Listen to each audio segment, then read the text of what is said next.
ಧರ್ಮಕ್ಷೇತ್ರವನ್ನು ತೋರಿಸಿಕೊಟ್ಟಿದ್ದೇನೆ. ಮುಂದಿನ ನಿಮ್ಮ ನಿರ್ಧಾರವೇನು? ಗಣಪತಿ, ಸತ್ಯ ಧರ್ಮ ಇರುವಲ್ಲಿ ನೆಲೆಯಾಗಬೇಕೆನ್ನುವ ಹಾಗೆ ಮನ ಮಾಡಿದವರು ನಾವು.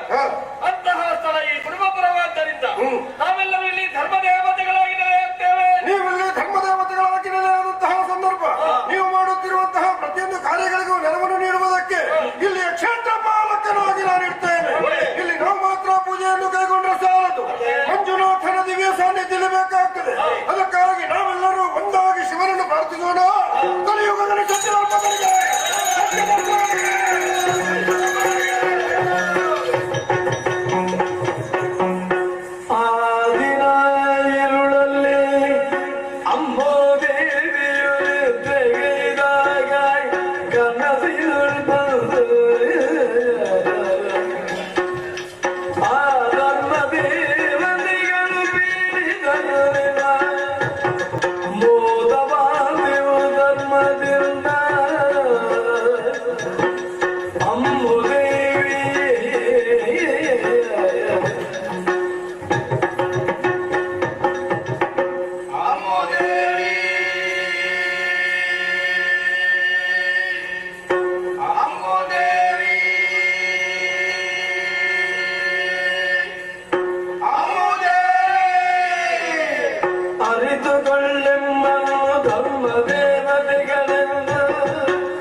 ನೆರವೇರಿಸಲು ವಿಧಿಗಳಲ್ಲಿಲ್ಲ ಕುಲಪುತ್ರವನನ್ನು ನೀಡೆಮ್ಮ ವಶಗೆ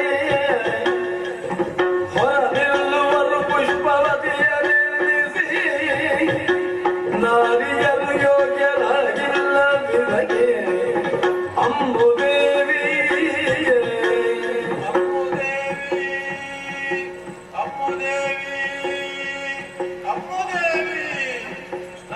ನಿಲ್ಲುವಂತಹ ಈ ಕ್ಷೇತ್ರದಲ್ಲಿ ವಿಧಿವಿಧಾನಗಳನ್ನು ನೆರವೇರಿಸುವುದಕ್ಕೆ ಒಬ್ಬ ಧರ್ಮಾಧಿಕಾರಿಯಾಗಬೇಕು. ಆತನಿಗೆ ಆದ್ದರಿಂದ ನಿನ್ನ ಮಗನಾದಂತಹ ಕುಮಾರಯ್ಯನನ್ನು ನಮ್ಮ ವಶಕ್ಕೊಪ್ಪಿಸು. ಆತನಿಗೆ ಪಟ್ಟಾಭಿಷೇಕ ಎನ್ನುವಂತಹ ಸತ್ಕಾರ್ಯವನ್ನು ಮಾಡಬೇಕು. ಜನರು ಆತನನ್ನು ಹೆಗ್ಗಡೆ ಎಂದು ಕರೆಯಬೇಕು, ಹೆಗ್ಗಡೆ ಎಂದು ಕರೆಯಬೇಕು. ಮುಂದೆ ನಿನ್ನ ವಂಶದಲ್ಲಿ ಗಂಡು ಸಂತಾನವಿಲ್ಲದೆ ಹೋದಲ್ಲಿ ಹೆಣ್ಣಾದವಳಿಗೆ ಇಲ್ಲಿ ಅಧಿಕಾರ ದೊರಕುವುದಿಲ್ಲ. ಅವಳಲ್ಲಿ ಭ್ರಷ್ಟಾದೋಷವಿದೆ. ನೆನಪಿಟ್ಟುಕೋ, ನೆನಪಿಟ್ಟುಕೋ, ನೆನಪಿಟ್ಟುಕೋ. ಕಾಲಕಾಲಕ್ಕೆ ನಡಾವಳಿ ಪರ್ವಗಳನ್ನು ಸಲ್ಲೀಲೆಯಲ್ಲಿ ನಡೆಸಿ ಬರಬೇಕು. ಆಲಯಗಳನ್ನು ನಾಲ್ಕು ಕಟ್ಟಿಸು ಯಮಗಿರುವ ಸತ್ಶೀಲ ಸತ್ಕುಲ ಪಾತ್ರಿಗಳನ್ನು ಅಮ್ಮುದೇವಿ ಅಮ್ಮುದೇವಿ ಅಮ್ಮುದೇವಿ ಅಮ್ಮುದೇವಿ. ನಾವು ನೆಲೆಯಾದ ಈ ಕ್ಷೇತ್ರದಲ್ಲಿ ಕಾಲ ಕಾಲಕ್ಕೆ ಸರಿಯಾಗಿ ನೇಮ ನಡಾವಳಿ ಪರ್ವಗಳನ್ನು ನಡೆಸಿಕೊಂಡು ಬರಬೇಕು. ಅವುಗಳನ್ನು ನಡೆಸುವುದಕ್ಕಾಗಿ ಸತ್ಕುಲವಂತರಾದ, ಸತ್ಶೀಲವಂತರಾದ, ಸದ್ಗುಣವಂತರಾದ ನಾಲ್ವಡಿ ತಾಯರನ್ನು, ಇಬ್ಬರು ಪಾತ್ರಿಗಳನ್ನು ನೇಮಿಸು. ನಾವಿರುವುದಕ್ಕಾಗಿ 4 ಗುಡಿಗಳನ್ನು ಕಟ್ಟಿಸಿಕೊಡು. ಶ್ರದ್ಧಾ ಭಕ್ತಿಯಿಂದ ನಮ್ಮನ್ನು ನಂಬಿಕೊಂಡು ಬಂದಲ್ಲಿ ಈ ಕ್ಷೇತ್ರದ ಮಹಿಮೆಯನ್ನು ಹೆಚ್ಚಿಸಿಕೊಡುತ್ತೇವೆ. ಹೆಚ್ಚಿಸಿಕೊಡುತ್ತೇವೆ ಹೆಚ್ಚಿಸಿಕೊಡುತ್ತೇವೆ. ದಾನ ಧರ್ಮಗಳು ಯಾವಾಗಲೂ ನಡೆಸು ನಿನ್ನ ನನದ ಯುದ್ಧ ವಚನಗಳ ಮಾನಿಸುತ್ತ ಪಾಲಿಪೆವು ನಮ್ಮ ಮೀರೆ ದುಮ್ಮಾನ ಕಷ್ಟಗಳನ್ನು ಪಡೆ ಅಮ್ಮುದೇವಿ ಅಮ್ಮುದೇವಿ ಅಮ್ಮುದೇವಿ ಅಮ್ಮುದೇವಿ ನಾವು ನೆಲೆಗೊಂಡಂತ ಈ ಕ್ಷೇತ್ರದಲ್ಲಿ ದಾನ ಧರ್ಮಗಳು ನಿರಂತರವಾಗಿ ನಡೆಸಿಕೊಂಡು ಬರಬೇಕು. ಅವುಗಳ ವಿಧಿವಿಧಾನಗಳನ್ನು ನಾವೇ ಹೇಳುತ್ತೇವೆ. ಅನ್ನದಾನ, ವಸ್ತ್ರದಾನ, ವಿದ್ಯಾದಾನ, ಔಷಧಿ ದಾನ, ಅಭಯದಾನ ಇವುಗಳನ್ನು ಕ್ರಮವಾಗಿ ನಡೆಸಿಕೊಂಡು ಬಂದಲ್ಲಿ ಹೆಗ್ಗಡೆಯ ಬಾಯಿಂದ ಬರುವಂತಹ ಉಚಿತ ವಚನಗಳನ್ನು ಧರ್ಮ ದೇವತೆಗಳ ಮಾತು ಎಂಬುದಾಗಿ ಹೇಳಿಸಿಕೊಡುತ್ತೇವೆ ಹೇಳಿಸಿಕೊಡುತ್ತೇವೆ. ನಮ್ಮ ಮಾತನ್ನು ಮೀರಿ ನಡೆದಲ್ಲಿ ಬರುತ್ತಿರುವಂತಹ ಕಷ್ಟಕ್ಕೊಳಗಾಗುವಿರಿ ಕಷ್ಟಕ್ಕೊಳಗಾಗುವಿರಿ. ನಾವು ಬಂದ ಗುರುತಿಗಾಗಿ ನಮ್ಮ ಕೈಯ ಆಯುಧಗಳನ್ನೆಲ್ಲಿರಿಸಿ ಹೋಗುತ್ತೇವೆ. ನಂಬಿಕೆ ನಂಬಿಕೆ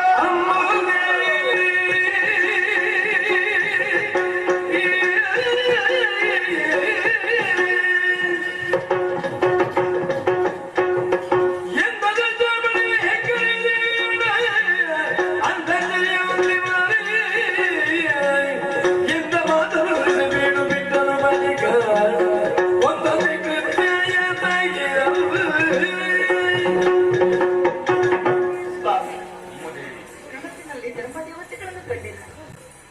ನನ್ನ ಅನುಭವವು ಧರ್ಮದೇವತೆಗಳ ದಿವ್ಯ ದರ್ಶನ ಕನಸು ಅಪೂರ್ವವಾದಂತಹ ಸಂದೇಶವನ್ನು ನಮಗೆ ನೀಡಿದ್ದಾರೆ. ನಮ್ಮ ಪೂರ್ವಿಕರು ಪೂರ್ವ ಸೂರಿಗಳು ಜೊತೆಗೆ ನಾವು ಇಷ್ಟವರೆಗೆ ನಂಬಿ ನಡ್ಕೊಂಡು ಬಂದಂತಹ ಧರ್ಮ ಏನು, ಅನುಷ್ಠಾನ ಮಾಡಿದಂತಹ ಸತ್ಯ ಏನು, ಅದರಿಂದ ನೆಲ್ಯಾಡು ಬೀಡು ಪಾವನವಾಯಿತು ಅಂತ ಅವರ ಅಪ್ಪಣೆ ಕೊಟ್ಟು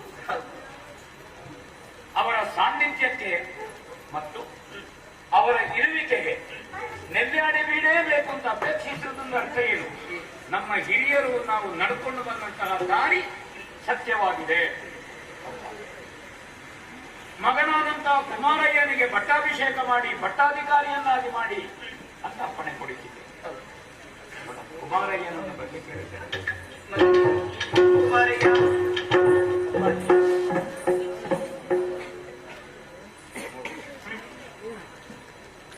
ಒಂದಲ್ಲ ಒಂದು ದಿವಸ ನಾವು ನಿವೃತ್ತರಾಗಬೇಕೋ ಬೇಡ. ಮಗ ಪ್ರಾಯಕ್ಕೆ ಬಂದು ಅವನಲ್ಲಿ ಬುದ್ಧಿ ವಿವೇಕ ಮೂಡಿದರೆ ಆಗ ನಾವು ಹಿಂದೆ ಸರಿಬೇಕು. ಸೂರ್ಯೋದಯ ಆಗಿ ಸೂರ್ಯ ಏರುತ್ತಲೇ ಹೋಗುವಾಗ ನೆರಳು ಹಿಂದಿರುತ್ತದೆ. ಮಧ್ಯಾಹ್ನ ಆಗುವಾಗ ನೆರಳಿಗೆ ಅಸ್ತಿತ್ವ ಇಲ್ಲ, ಅದು ಕಾಲಡಿಗೆ ನಿಂತದೆ. ಸೂರ್ಯ ತಂತುವಾಗ ನೆರಳು ಮುಂದಿರುತ್ತದೆ. ವಯಸ್ಸಾಗುವಾಗ ನೆರಳಿನಂತೆ ಅನುಸರಿಸಿದ ಮಗ ಮುಂದಿರಬೇಕು. ಇದು ಪ್ರಪಂಚ. ಧರ್ಮದೇವತೆಗಳ ಸಂಕಲ್ಪದಂತೆ ಈ ಶುಭ ಮುಹೂರ್ತದಲ್ಲಿ ಈ ಕುಟುಂಬದ ನೆಲ್ಯಾಡಿ ಬೀಡಿನ ಈ ಗ್ರಾಮದ ಪಟ್ಟಾಧಿಕಾರಿಯಾಗಿ ನಿನ್ನವರ ಅನುಜ್ಞೆಯಂತೆ ನೇಮಿಸಿದೆ. ಸರಿ. ಮನೆತನದ ಗೌರವ, ಧರ್ಮದೇವತೆಗಳ ಆಶಯ, ಇದನ್ನು ಅನುಷ್ಠಾನ ಮಾಡಿಕೊಂಡು ನೀವು ಬರಬೇಕಾದ ಮುಖ್ಯ. ಅವರ ಸಾನ್ನಿಧ್ಯದ ದ್ಯೋತಕವಾಗಿ ಅವರ ಇರುವಿಕೆಯ ಸ್ಪಷ್ಟೀಕರಣಕ್ಕಾಗಿ ಆಯುಧವನ್ನು ಬಿಟ್ಟು ಹೋಗಿದ್ದಾರೆ.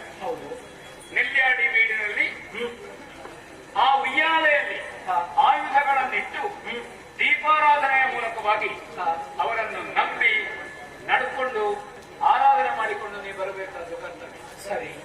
ಅದರಂತೆ ಸಮ್ಯಕ್ ಜ್ಞಾನ, ಸಮ್ಯಕ್ ದರ್ಶನ, ಸಮ್ಯಕ್ ಚಾರಿತ್ರ್ಯ ಇದನ್ನು ಅನುಷ್ಠಾನ ಮಾಡಿ ಸತ್ಯ, ಧರ್ಮ, ನ್ಯಾಯ, ನೀತಿಯಂತೆ ಧರ್ಮದೇವತೆಗಳು ಏನನ್ನು ಪ್ರೇರಣೆ ಕೊಡ್ತಾರೋ ಹಾಗೆ ಬದುಕಿ ಬಾಳಿ ಬದುಕಿ ಎಲ್ಲರಿಗೂ ಒಂದು ಸಂತೋಷವಾದ ಲೋಕ ಕಲ್ಯಾಣವಾದಂತಹ ಬದುಕು ನಮ್ಮ ಚಾವಡಿಯಿಂದ ಈ ಬೀಡಿನಿಂದ ಪ್ರಪಂಚದಲ್ಲಿ ಕಂಡುಕೊಳ್ಳಿ ಲೋಕ ಕಲ್ಯಾಣ ಆಗಲಿ. ನಾನೊಂದು ಹೊಸ ನಿರ್ದೇಶನ ಮಾಡುತ್ತಾ ವಿಶ್ರಾಂತ ಜೀವನದಲ್ಲಿ ಇರ್ತೇನೆ. ನಿನಗೆ ಕುಟುಂಬದ ಹಿರಿಯರ ನಂಬಿಕೊಂಡು ಬಂದ ಎಲ್ಲರ ಅನುಗ್ರಹ ಇರಲಿ. ಭಗವಂತ ಒಳ್ಳೆಯದು ಮಾಡಿ. ಆದೀತಪ್ಪ ಒಳ್ಳೆ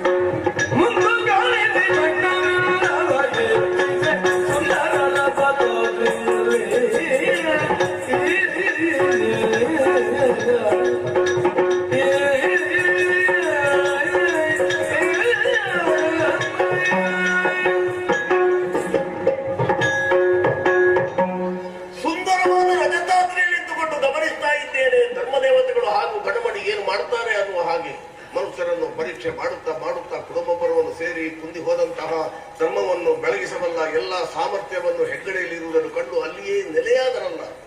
ಒಕ್ಕರದಿಂದ ಪ್ರಾರ್ಥಿಸುತ್ತಾ ಇದ್ದಾರೆ ಶಿವ ದೇವಾಲಯ ಆಗಬೇಕು ಅನ್ನುವ ಹಾಗೆ. ದೇವಾಲಯ ಆಗುವುದು ಸರಿ, ಅದಕ್ಕಿಂತ ಮೊದಲಾಗಿ ನಾನು ಹೆಗ್ಗಡೆಯನ್ನು ಪರೀಕ್ಷೆ ಮಾಡಬೇಕು, ನೋಡಬೇಕಾಗಿದೆ. ಮಾರುವೇಷದಿಂದ ಹೋಗ್ತೇನೆ.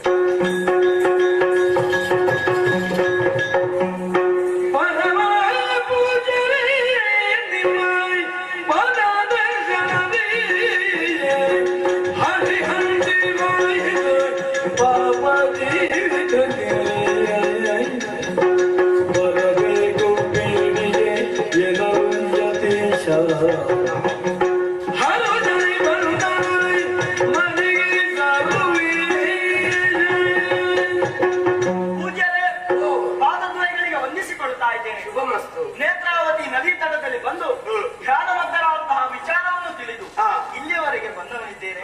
ತಾವು ಎಲ್ಲಿಂದ ಬಂದಿದ್ದೀರಿ? ಮುಂದೆಲ್ಲಿಗೆ ನಿಮ್ಮ ಪಯಣ ಬಹುದೇ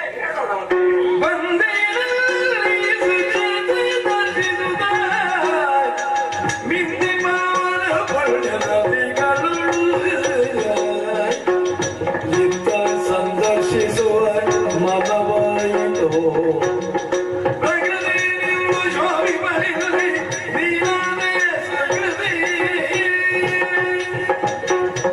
ನಮ್ಮನ್ನು ಶಿವ ಯೋಗಿಗಳೆಂಬುದಾಗಿ ಕರೆಯುತ್ತಾರೆ.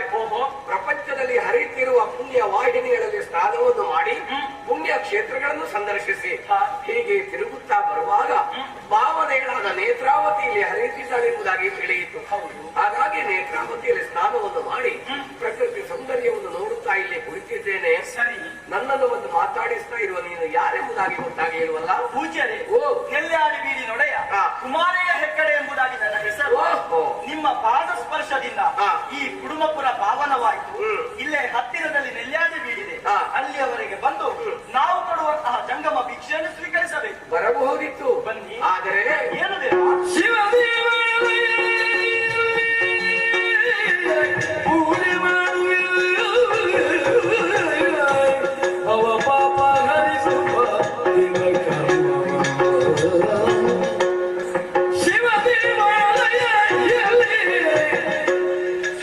ಅವನದು ಇಲ್ಲ ಇಲ್ಲ ಇಲ್ಲ ಎನ್ನಲು ಯತಿ ಬರಲು ಶಿವ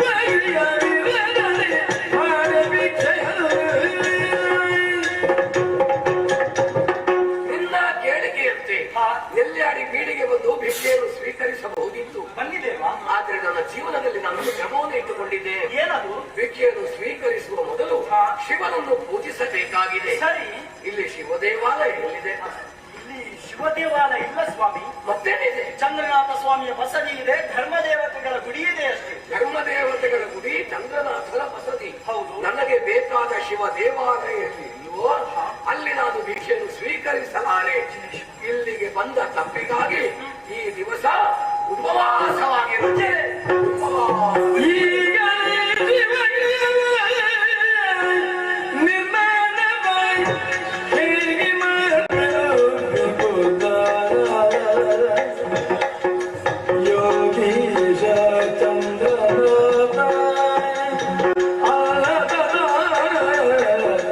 ಸಾಗಿಸು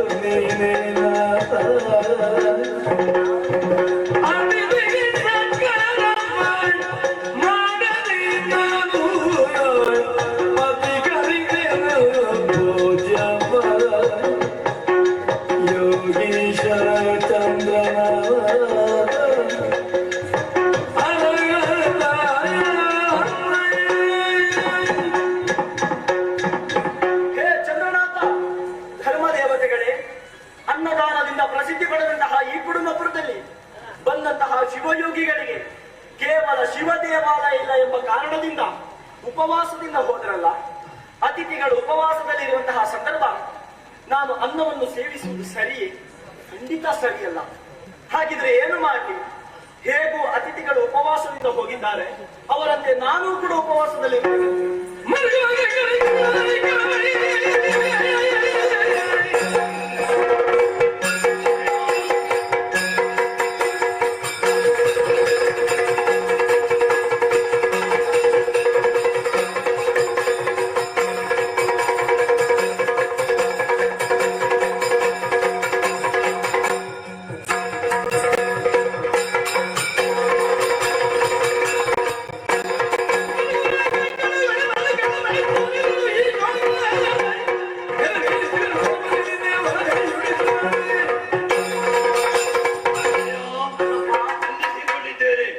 ಈ ಬೀಡನ್ನು ಸೇರಿ ಕಾಲವೆಷ್ಟೋ ಕಳೆದು ಹೋಯಿತು. ಈ ರೀತಿಯಾಗಿ ನಿಮ್ಮನ್ನು ನಾನು ನೋಡಿದವರಲ್ಲ. ನೆಲನೋಟಕರಾಗಿದ್ದೀರಿ, ರೋಧಿಸ್ತಾ ಇದ್ದೀರಿ, ಯಾರಲ್ಲಿಯೂ ಮಾತಾಡ್ತಾ ಇಲ್ಲ. ಯಾಕೊಡೆಯ ಅತಿಥಿಯಾಗಿ ಬಂದಂತಹ ಶಿವಯೋಗಿಗಳು ಉಪವಾಸದಿಂದ ಹೋಗಿದ್ದಾರೆಯಾ? ಉಪವಾಸವೇ ಅದಕ್ಕೆ ಕಾರಣ? ಪರೀಕ್ಷೆಯನ್ನು ಸ್ವೀಕರಿಸುವುದಕ್ಕಿಂತಲೂ ಮುಂಚಿತವಾಗಿ ಶಿವನನ್ನು ಪೂಜಿಸಬೇಕಂತೆ ಇಲ್ಲಿ ಶಿವ ದೇವಾಲಯ ಇಲ್ಲವಲ್ಲ.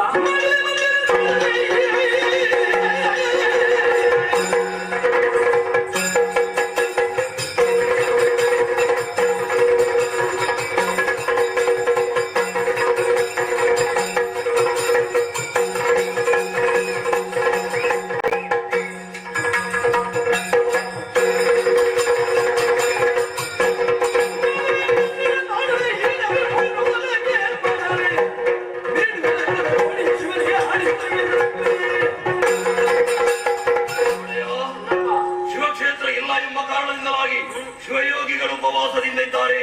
ಬಿಳಿಜಿಂತೆ ನನಗೊಂದು ಅಪ್ಪಣೆಯನ್ನು ಕೊಡಿ. ಸೂರ್ಯೋದಯಕ್ಕಿಂತ ಮೊದಲಾಗಿ ಇಲ್ಲಿ ಶಿವ ಸಾನ್ನಿಧ್ಯವನ್ನು ಒದಗಿಸಿಕೊಡ್ತೇನೆ. ಅದು ನಿನ್ನಿಂದ ಸಾಧ್ಯವೇ? ಸಾಧ್ಯವಾಗದೆ ಹೋದಲ್ಲಿ ನಿಮಗೆ ಮುಖ ತೋರಿಸಲಾರೆ. ಯಾವ ಧೈರ್ಯದಿಂದ ಇಂತಹ ಮಾತನ್ನು ಹೇಳ್ತಾ ಇದೆಯೋ ಗೊತ್ತಾಗುತ್ತಾ ಇಲ್ಲ. ಆದ್ರೆ ನೀನು ಮಾಡುವಂತಹ ಕಾರ್ಯದಲ್ಲಿ ಚಂದ್ರನಾಥ ಸ್ವಾಮಿಯ ಅನುಗ್ರಹ, ಧರ್ಮ ದೇವತೆಗಳು ನಿನ್ನ ಜೊತೆಯಾಗಿರಲಪ್ಪ. ಒಡೆಯ, ಕೇವಲ ರೋಧಿಸುತ್ತಾ ಇರುವುದಲ್ಲ, ಶಿವನನ್ನು ಧ್ಯಾನಿಸುತ್ತಾ ಇರಿ. ಶೀಘ್ರದಲ್ಲಿ ಹೋಗಿ ಬಂದೆ.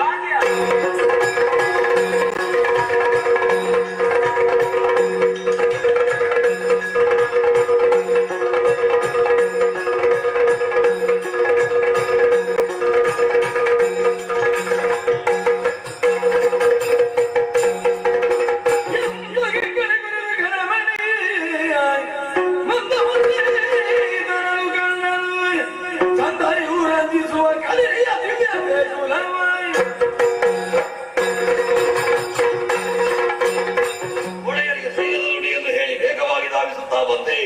ಪರಮ ಪಾವನವಾದಂತಹ ಶಿವಕ್ಷೇತ್ರ ಎಲ್ಲಿದೆ ಎಂಬ ಹಾಗೆ ಯೋಚಿಸುತ್ತಾ ಬಂದು ನಿಂತಹ ಸ್ಥಳ ಕದ್ರಿ ಕ್ಷೇತ್ರ. ಪಾವನದ ಶಿವಲಿಂಗ ಗರ್ಭಗುಡಿಯೊಳಗೆ ಪ್ರತಿಷ್ಠಾಪಿಸಲ್ಪಟ್ಟಿದೆ. ಮಧ್ಯರಾತ್ರಿಯ ಕಾಲ, ಮನುಷ್ಯ ಸಂಚಾರ ಇಲ್ಲ. ಗರ್ಭಗುಡಿಯೊಳಗೆ ಪ್ರವೇಶ ಮಾಡಿದೆ.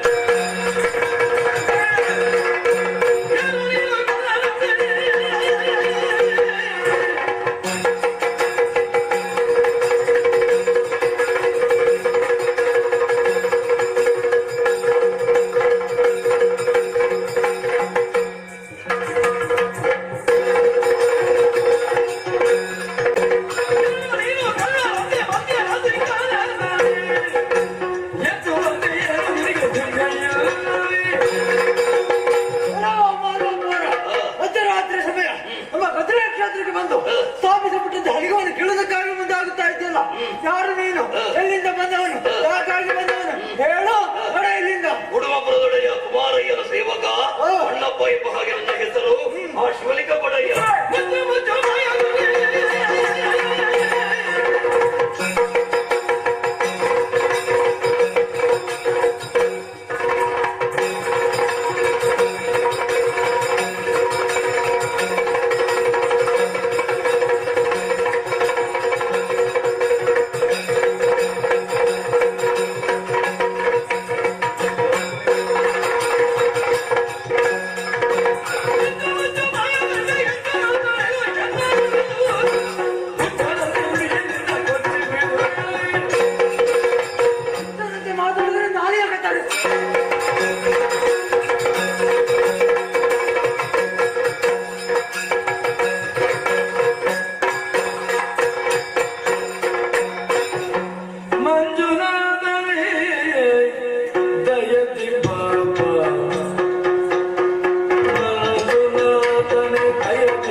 ಎನ್ನುತ್ತ ಭಕ್ತಿಯೊಳೆರಗೆ ದೇವದೇವನ ವಿಧ ವಿಧದಿ ನುತಿಸುತ್ತ ಮಂಜುನಾಥ ಹರನೇ ಶಂಕರನೇ ಲೋಕೇಶ್ವರನೇ ದೇವದೇವನ ವಿಧ ವಿಧದಿ ನುತಿಸುತ್ತ ತನ್ನಯ ಕರಗಳು ಶಿವಲಿಂಗ ಗಿರಿಸುತ್ತ ನಡುಗಿರುತ್ತಾಗ ಭುವನ ಜಯ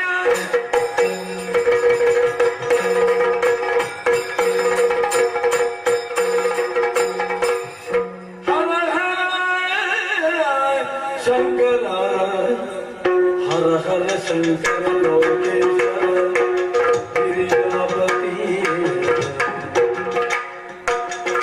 ಈ ಬಂಧನ ಒಲಿಯುವೆ ಅಲಿಯುವೆಲ್ಲವನೇ ಒಳಗೊಳಗಿದ್ದಯ ಸಲ್ಲಿಸೆಯ ಒಲುಮೆಯ ಮಾತನು ನಡೆಸಲು ಕರುಣೆಯ ತೋರಿಗ ದಯ ತೋರಿಗ ಹರವರ ಶಂಕರ ಲೋಕೇಶ್ವರ ಶಿವನೇ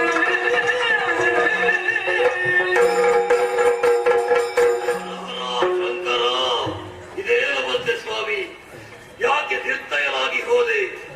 ನನ್ನ ಬಲವಾಗಿ ತೋಳನ್ನು ಬಳಸಿ ನಿನ್ನನ್ನು ಮೇಲಕ್ಕೆತ್ತಿ ಕೊಂಡು ಹೋಗಿ ಗುಡಂಬರದಲ್ಲಿ ಸ್ಥಾಪಿಸಬೇಕೆಂಬಂತಹ ಉದ್ದೇಶದಿಂದ ಪ್ರಯತ್ನ ಪಟ್ಟರೆ ನೀನಂತೂ ಕದಲುವ ಸ್ಥಿತಿಯಲ್ಲಿಲ್ಲ. ಕೈಲಾಸದಿಂದ ಹೊರಡುವಾಗ ನೀನಾಡಿದ ಮಾತಾದರೂ ಏನು? ಸತ್ಯಾತ್ಮರನ್ನು ಧರ್ಮಾತ್ಮರನ್ನು ತೋರಿಸಿಕೊಟ್ಟರೆ ಅಲ್ಲಿ ಬಂದು ನೆಲೆಯಾಗ್ತೇನೆ. ಈ ಹೊತ್ತಿಗೆ ನಿನ್ನನ್ನು ಕೊಂಡು ಹೋಗುವುದಕ್ಕೆ ಅಸಾಧ್ಯವಾದರೆ ನಾನು ಗುಡ್ಮಪುರಕ್ಕೂ ಹೋಗುವ ಹಾಗಿಲ್ಲ. ಬದಲಾಗಿ ನಿನ್ನ ದ್ಯೋತಕವಾದಂತಹ ಲಿಂಗಕ್ಕೆ ನನ್ನ ತಲೆಯನ್ನೇ ಅರ್ಪಿಸಿ ನಿನ್ನಲ್ಲೇ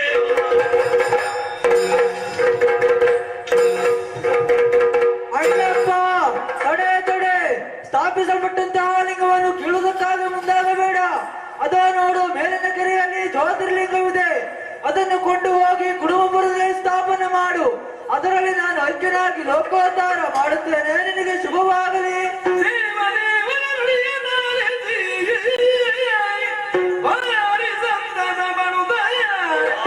ದೇವದೇವನ ನುಡಿಯ ತಾಳಿ ಸಂತಸ ಪಡುತ್ತ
ಜ್ಯೋತಿರ್ಲಿಂಗವನ್ನು ಕತ್ತೊಯ್ಯುವುದಕ್ಕೆ ಮುಂದುವರಿತಾ ಇದ್ದಾರೆ. ಬಿಡಬೇಕೆ ಅವರನ್ನು? ಬಿಡಬಾರದು. ಗೆಲ್ಲಿದ್ದಾರೆ.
ನಾನಿರುವಂತಹ ಹೊತ್ತಿನಲ್ಲಿ ಕದಿಯೊಯ್ಯುವುದಕ್ಕೆ ಬಿಡ್ತೇನಾ?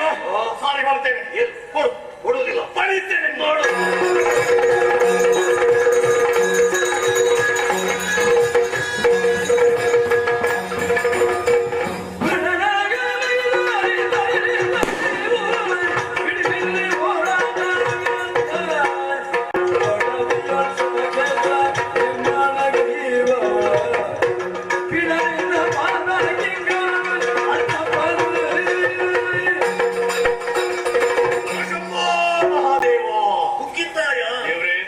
ಕೈಲಾಸದ ಗಣಮಣಿ ಮನುಷ್ಯ ರೂಪದಲ್ಲಿ ಅಣ್ಣಪ್ಪ ಅನ್ನುವ ಹೆಸರಿನಲ್ಲಿ ಕಾಣಿಸಿಕೊಂಡವರಿದ್ದಾರೆ. ಕುಡುಮಪುರದಲ್ಲಿ ಶಿವದೇವಾಲಯವೊಂದರ ಸಂಕಲ್ಪವಾಗಿದೆ. ಆದ್ರಿಂದ ಅವರಲ್ಲಿ ಹೋರಾಟ ಮಾಡುವುದಲ್ಲ, ಕ್ಷಮೆಯಾಚಿಸಿ ಸಹಕಾರವನ್ನು ಕೊಟ್ಟು ಬಿಡೇನು. ಅಣ್ಣಪ್ಪ ಮುಗಿತಾಯ, ನೀನ್ಯಾರು? ನಿನ್ನ ಯೋಗ್ಯತೆ ಎನ್ನುವುದು ತಿಳಿಯದೆ ನಿನ್ನಲ್ಲಿ ಎತ್ತಕ್ಕೆಂದು ಹೇಳಿದವನು ದೇವರ ಮಾಲಿಂದಲೇ ಕಡಿತಲ್ಲ. ನೀನು ಇಲ್ಲಿ ಆಡಲ್ಲವೆಲ್ಲವಂತ ಆದಿತನ್ನಪ್ಪ, ನಿನ್ನ ಯೋಗ್ಯತೆಯನ್ನು ತಿಳಿದುಕೊಂಡೆ. ಇನ್ನು ಮುಂದೆ ಕುಡುಂಬ ಕ್ಷೇತ್ರದ ನಡೆಯುವಂತಹ ನೇಮ ನಡವಳಿ ಪರವಾಗಳಿಗೆ ಕತ್ತಿಗ ಸತ್ಯಾನಂದ ನಮ್ಮ ಸಂಪೂರ್ಣ ಸಹಕಾರವಿದೆ. ಒಳ್ಳೆಯ ಬೆಳಿಗ್ಗೆ ಆಗುವಂತಹ ಸಮಯದಲ್ಲಿ ಮನುಷ್ಯರ ಕಟ್ಟಿಗೆ ಕಾಣಿಸುವವರು ನಾವಲ್ಲ, ನಮ್ಮ ನಮ್ಮದಂತ ಮಾಯ ಸೇರಿಕೊಂಡೇವೆ.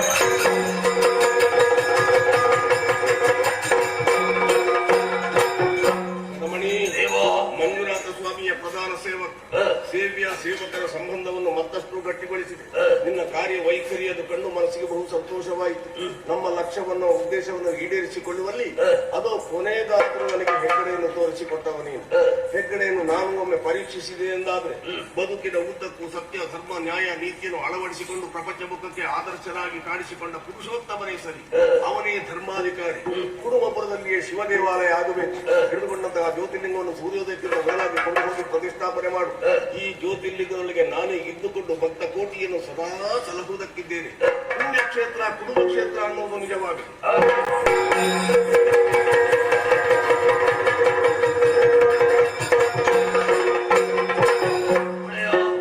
ಸೂರ್ಯೋದಯಕ್ಕಿಂತ ಮೊದಲಾಗಿ ಶಿವಲಿಂಗದ ಪ್ರತಿಷ್ಠಾಪನೆಯಾಗಿದೆ. ಶಿವಯೋಗಿಗಳನ್ನು ಕರೆಸಿ ಭಿಕ್ಷೆಯ ವ್ಯವಸ್ಥೆ ಮಾಡಿ ಅದನ್ನು ಆಮೇಲೆ ನೋಡೋಣ.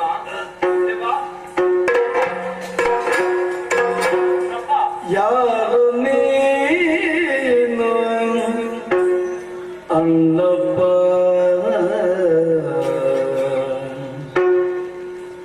ಯಾರು ನೀನು ಅಣ್ಣಪ್ಪ,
ನೋಡದಿನ್ನೇನು ಮಾಡಲಿ ಅಣ್ಣಪ್ಪ. ನನ್ನಿಂದ ಅಪ್ಪಣೆಯನ್ನು ಪಡೆದು ರಾತ್ರಿ ಬೆಳಗಾಗುವುದರ ಒಳಗೆ ಶಿವಲಿಂಗದ ಸ್ಥಾಪನೆಯಾಗಿದೆ. ಸಾಮಾನ್ಯ ಮನುಷ್ಯರಿಂದ ಆಗದೇ ಇರುವಂತಹ ಕೆಲಸವನ್ನು ನೀನು ಮಾಡಿದ್ದಿ ಅಂದ್ರೆ ನಿನ್ನಲ್ಲಿ ಅದೇನೋ ದೈವಿಕ ಶಕ್ತಿ ಅಡಕವಾಗಿದೆ ಎಂಬುದಾಗಿ ತಿಳಿತಾ ಇದೆ. ಇದುವರೆಗೆ ನಿನ್ನಲ್ಲಿ ಕೇಳದೇ ಇರುವಂತಹ ಪ್ರಶ್ನೆಯನ್ನು ಈ ಸಂದರ್ಭ ಕೇಳುತ್ತಾ ಇದ್ದೇನೆ. ಏನುಡೆಯ? ಯಾರಪ್ಪ ನೀನು? ಹೊಸದಾಗಿ ಹೇಳುವುದಕ್ಕೆ ಏನಿದೆ ಒಡೆಯ? ನಾನು ನಿಮ್ಮ ಸೇವಕ. ನೀನು ಸೇವಕ ಎಂದರು ನಿನ್ನ ಪಾಲಕನಾಗುವಂತಹ ಯೋಗ್ಯತೆ ನನಗಿಲ್ಲವಯ್ಯ. ಮಾತ್ರವಲ್ಲ, ಈ ಸಂದರ್ಭ ಒಪ್ಪಿಕೊಳ್ಳುವುದಕ್ಕೂ ಭಯವಾಗುತ್ತಾ ಇದೆ. ಈ ಹಿಂದೆ ನನ್ನ ಅಪ್ಪಾಜಿಯವರು ಅನಾರೋಗ್ಯದಿಂದ ಮಂಚಕ್ಕೆ ಮಂಚವಾಗಿದ್ದಂತಹ ಸಂದರ್ಭ, ಅದೆಷ್ಟೋ ಔಷಧವನ್ನು ಮಾಡಿದವರು ನಾವು, ಚೇತರಿಸಿಕೊಂಡವರಲ್ಲ. ಎಲ್ಲಿಂದಲೋ ಬಂದಂತಹ ನಿನ್ನ ಕೈ ಸ್ಪರ್ಶದಿಂದ ಚೇತರಿಸಿಕೊಂಡವರಿದ್ದಾರೆ. ಅಂದು ನಾನು ಸಣ್ಣವನಿದ್ದೆ, ಆದರೂ ಅಂದು ನನ್ನ ತಂದೆಯವರು ಹೇಳಿದಂತಹ ಮಾತು ಇಂದಿಗೂ ನೆನಪಿದೆ. ನೀನು ಮಾನವನಲ್ಲ, ಸ್ವಾಮಿ ಅಣ್ಣಪ್ಪ, ದೇವ ಅಣ್ಣಪ್ಪ ಎಂಬುದಾಗಿ. ಅಷ್ಟು ಮಾತ್ರವಲ್ಲ, ಯಾವತ್ತು ನಮ್ಮ ಈ ನೆಲ್ಯಾಡಿ ಬೀಡಿಗೆ ನೀನು ಕಾಲ ತೀರಿಸಿದೆಯೋ ಅಂದಿನಿಂದ ಇಂದಿನವರೆಗೆ ಇಲ್ಲಿಯ ಸಂಪತ್ತು ಹೆಚ್ಚುತ್ತಾ ಬರ್ತಾ ಇದೆ. ಅದಕ್ಕಾಗಿ ಕೇಳುತ್ತಾ ಇದ್ದೇನೆ, ವಂಚಿಸದಿರು. ಯಾರು ನೀನು ಹೇಳು? ನೀವು ಎಷ್ಟೇ ಬಾರಿ ಕೇಳಿದರೂ ನಾನು ನಿಮ್ಮ ಸೇವಕ. ಹಾಗಿದ್ರೆ ನಿಜವನ್ನು ಹೇಳುವುದಿಲ್ಲವೇ? ಹೇಳುವುದಿಲ್ಲವೇನಪ್ಪ? ಮಂಜುನಾಥ ಸ್ವಾಮಿಯ ಮೇಲೆ ಸಾಕ್ಷಿ ಇಟ್ಟು ಕೇಳ್ತಾ ಇದ್ದೇನೆ, ಯಾರು ನೀನು? ಮಾತಿನ ಭಾಷದಿಂದ ನನ್ನನ್ನು ಬಂಧಿಸಿ ಬಿಟ್ಟಿದ್ದೀರಿ. ನಿಜ ಹೇಳ್ತೇನೆ, ಹೇಳಬೇಕಾದ ಸಮಯವೂ ಒದಗಿ ಬಂದಿದೆ. ನಾನು ಈ ಲೋಕಕ್ಕೆ ಸಂಬಂಧಪಟ್ಟವನೇ ಅಲ್ಲ. ಕೈಲಾಸದಲ್ಲಿ ಪರಮೇಶ್ವರನ ಜೊತೆಯಾಗಿದ್ದ ಕೈಲಾಸದ ಧರ್ಮ ದೇವತೆ ನಮ್ಮ ಮನೆಯ ಹಾಳಾಗಿ ಯಾಕನ್ನಪ್ಪ? ಧರ್ಮ ಶೋಧನೆ ಮಾಡುತ್ತಾ ಭೂಮಿಗಿಳಿದು ಬಂದೆ. ಯಾರಲ್ಲಿಯೂ ಕಾಣದೇ ಇದ್ದಂತಹ ಸತ್ಯಧರ್ಮಗಳು ನಿಮ್ಮಲ್ಲಿ ಕಂಡೆ. ಮಾತ್ರವಲ್ಲ, ನಿಮ್ಮಿಂದಲೇ ಧರ್ಮೋದ್ಧಾರ ಮಾಡಬೇಕು ಎಂಬ ಉದ್ದೇಶದಿಂದ ನಿಮ್ಮ ಮನೆಯಲ್ಲಿ ಆಳಾಗಿ ಉಳಿದುಕೊಂಡೆ. ಈ ಗಡಬಳಿ ಅನುನಿತ್ಯವೂ ಸತ್ಯಧರ್ಮದ ಮುಂದೆ ಸೋಲುವವ. ನಿನ್ನ ನಿಜವನ್ನು ತಿಳಿಯದೆ ಆಳಾಗಿ ದುಡಿಸಿದ್ದಕ್ಕೆ ಕ್ಷಮೆ ಇರಲಿ. ಬಿಟ್ಟು ಬಿಡಿ. ಶಿವಲಿಂಗದ ಸ್ಥಾಪನೆಯಾಗಿದೆ. ಬಂದಂತಹ ಶಿವಯೋಗಿಗಳಿಗೆ ಭಿಕ್ಷೆ ವ್ಯವಸ್ಥೆ ಮಾಡಬೇಕಲ್ವೇ? ಅವರು ಹುಡುಕಿಸುವ ಪ್ರಯತ್ನ ಮಾಡಬೇಡಿ. ಸಾಕ್ಷಾತ್ ಶಿವನೇ ಶಿವಯೋಗಿ ರೂಪದಲ್ಲಿ ಇಲ್ಲಿಗೆ ಬಂದ. ಇಲ್ಲಿ ದೇವಾಲಯ ಆಗುವುದಕ್ಕೆ ನಿಮಗೆ ಪ್ರೇರಣೆ ಕೊಟ್ಟ. ಈಗ ಶಿವಲಿಂಗದಲ್ಲಿ ಐಕ್ಯನಾಗಿದ್ದಾರೆ. ಸಾಕ್ಷಾತ್ ಮಂಜುನಾಥ ಸ್ವಾಮಿಯೇ ನಮ್ಮ ಮನೆಯ ಅತಿಥಿಯಾಗಿ ಬಂದರು. ಅವರನ್ನು ಗುರುತಿಸುವಂತಹ ಯೋಗ ನನಗಿಲ್ಲದಾಗಿ ಬರ್ತಲ್ಲ. ಅಣ್ಣಪ್ಪ, ಮಂಜುನಾಥ ಸ್ವಾಮಿಯ ಜೊತೆಗಿದ್ದವನಲ್ವೇ ನೀನು? ನಿನ್ನ ನಿಜ ರೂಪವನ್ನಾದರೂ ತೋರಿಸು. ಗಡಬಡಿಯ ರೂಪ ಭಯಂಕರವಾದದ್ದು. ನೋಡುವುದಕ್ಕೆ ನಿಮಗೆ ಭಯವಾಗುವುದಿಲ್ಲವೇ? ಗ್ರಹಿಸುವುದಕ್ಕಾಗಿ ಬಂದವನಲ್ವೇ ನೀನು? ಅದಕ್ಕಾಗಿ ನಿಮ್ಮ ಕಣ್ಣುಗಳಿಗೆ ದಿವ್ಯ ಚೇತನವನ್ನಿಟ್ಟಿದ್ದೇನೆ. ನೋಡಿದಲ್ಲ ನಿಜ ರೂಪ.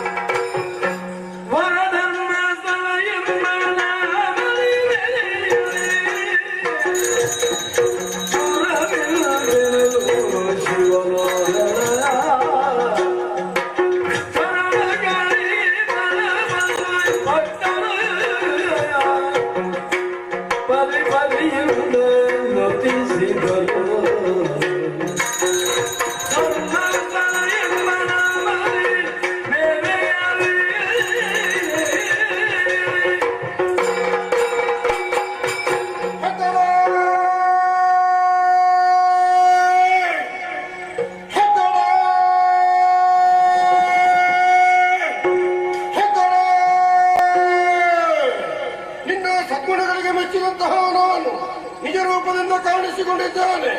ನೋಡಿಕೋ ನೋಡಿಕೋ ನೋಡಿಕೋ. ನಾನು ಧರ್ಮಾದಿಗಳಿಂದ ಪ್ರಸಿದ್ಧಿ ಪಡೆದಂತಹ ಈ ಕುಡುಂಬಪುರವು ಇನ್ನು ಮುಂದಕ್ಕೆ ಶ್ರೀ ಕ್ಷೇತ್ರ ಧರ್ಮಸ್ಥಳವಾಗಲಿ, ಶ್ರೀ ಕ್ಷೇತ್ರ ಧರ್ಮಸ್ಥಳವಾಗಲಿ, ಶ್ರೀ ಕ್ಷೇತ್ರ ಧರ್ಮಸ್ಥಳವಾಗಲಿ. ನಾನು ಧರ್ಮಾದಿಗಳು ಈ ಸ್ಥಳದಲ್ಲಿ ಕ್ರಮವಾಗಿ ನಡೆಯುತ್ತಾ ಬರಬೇಕು. ಅವುಗಳನ್ನು ಮತ್ತೊಮ್ಮೆ ಜ್ಞಾಪಿಸಿಕೋ. ಅನ್ನದಾನ, ಎಣ್ಣೆದಾನ, ವಸ್ತ್ರದಾನ, ವಿದ್ಯಾದಾನ, ಔಷಧಿ ದಾನ, ಅಭಯದಾನವೇ ಮೊದಲಾದವನ್ನು ಕ್ರಮವಾಗಿ ನಡೆಸಿಕೊಂಡು ಬರಬೇಕು. ಸಂಪತ್ತಿನ ಕೊರತೆಯುಂಟಾದಲ್ಲಿ ದೇವಸ್ಥಾನದ ಬಡವು ದಿಕ್ಕಿನ ಬಾಗಿಲನ್ನು ತೆರೆದಿರಿಸು. ನೇಮ ನಡಾವಳಿಗಳ ಮೂಲಕ ಭಕ್ತಾದಿಗಳಿಂದ ಸಂಪತ್ತನ್ನು ಹೆಚ್ಚಿಸಿಕೊಡುತ್ತೇನೆ. ಮುಂದೆ ಕಾಣುವಂತಹ ಬೆಟ್ಟದಲ್ಲಿ ನಡವೊಂದು ಗುಡಿಯನ್ನು ನಿರ್ಮಾಣಗೊಳಿಸು. ಅದಕ್ಕೆ ಅಣ್ಣಪ್ಪ ಬೆಟ್ಟವನ್ನೇ ಹೆಸರಾಗಲಿ. ಭಕ್ತಾದಿಗಳೆಲ್ಲ ನೇತ್ರಾವತಿ ಪುಣ್ಯವಾಹಿನಿಯಿಂದ ಶುಚಿರ್ಭೂತರಾಗಿ ಮಂಜುನಾಥ ಸ್ವಾಮಿಯ ದರ್ಶನವನ್ನು ಮಾಡಿದರೆ ಅವರ ಇಷ್ಟಾರ್ಥ ಸಿದ್ಧಿಯಾಗ್ತದೆ. ಇನ್ನು ಮುಂದಕ್ಕೆ ಈ ರೂಪದಲ್ಲಿ ಕಾಣಿಸಿಕೊಳ್ಳುವುದಿಲ್ಲ. ಮಧ್ಯರಾತ್ರಿ ವೇಳೆಯಲ್ಲಿ ಕಡತಿನ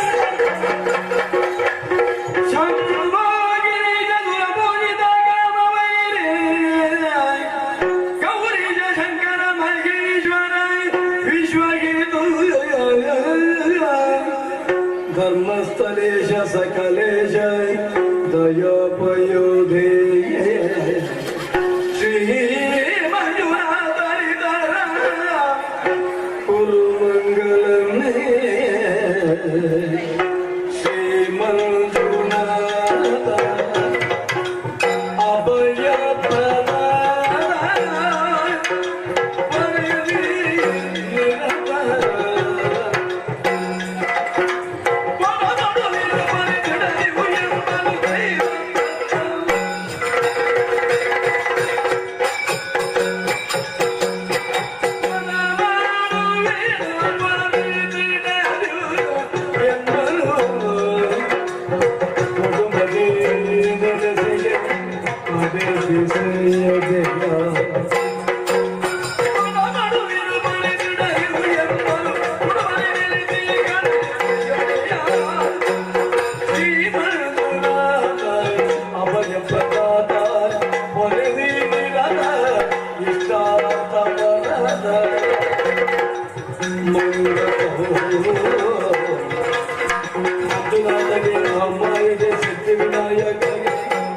ಅಂಡಪ್ಪ ಸ್ವಾಮಿಗೆ